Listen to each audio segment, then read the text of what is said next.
Competitive எக்ஸாமில் கேட்கக்கூடிய ஒரு சம் பார்க்கலாம். 320 என்பது 5, 8, 11, 14 எக்ஸெட்ரா என்ற வரிசையின் எத்தனையாவது உறுப்புன்னு சொல்லி கொஸ்டினில் கேட்டிருக்காங்க.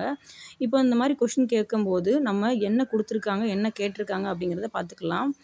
320வது உறுப்பை வந்து நம்மளுக்கு கண்டுபிடிக்க சொல்லியிருக்காங்க. அப்போது கொடுத்துருக்கிறத பார்த்தீங்க அப்படின்னா நம்ம இந்த மாதிரி பார்த்தீங்கன்னா 5ஓட 3 ஆட் பண்ணால் 8 கிடைக்குது. அதே மாதிரி 8ஓட 3 ஆட் பண்ணால் 11 கிடைக்குது.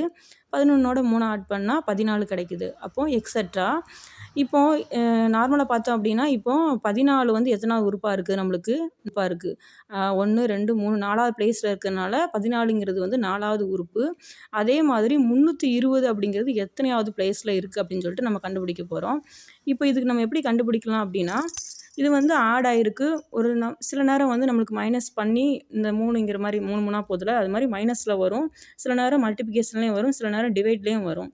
இப்போ 320 அப்படிங்கிறத நம்ம இந்த மாதிரி கண்டுபிடிச்சிட்டு அந்த கொடுத்துருக்கிற வித்தியாசத்துலேருந்து நம்ம என்ன செய்ய போகிறோம், டிவைட் பண்ண போகிறோம். 1 3 3, 1 3 3, 2 போகாதனால 0 சேர்த்துட்டு 2 நம்பரையும் சேர்த்து எடுத்துட்டோம்னா 6 3 18ன்னு கிடைக்கும். இப்போது இந்த நம்மளுக்கு முழு நம்பர் மட்டும் கிடச்சா போதும், இதோட ஸ்டாப் பண்ணிக்கலாம். அப்போ 106. அப்போ 106வது பிளேஸில் தான் என்ன செய்யுது, 320ங்கிற நம்பர் வந்து இருக்குது. இந்த மாதிரி சம் கேட்டாங்க அப்படின்னா நம்ம இந்த மாதிரி தான் ஃபஸ்ட்டு நம்ம என்ன கொடுத்துருக்காங்க, என்ன கேட்டிருக்காங்க இது தெரிஞ்சால் நம்ம ஈஸியாக சால்வ் பண்ணி ஆன்சர் கண்டுபிடிச்சிடலாம். இந்த வீடியோ உங்களுக்கு யூஸ்ஃபுல்லாக இருக்குன்னு நினைக்கிறேன். தேங்க்ஸ் ஃபார் வாட்சிங்.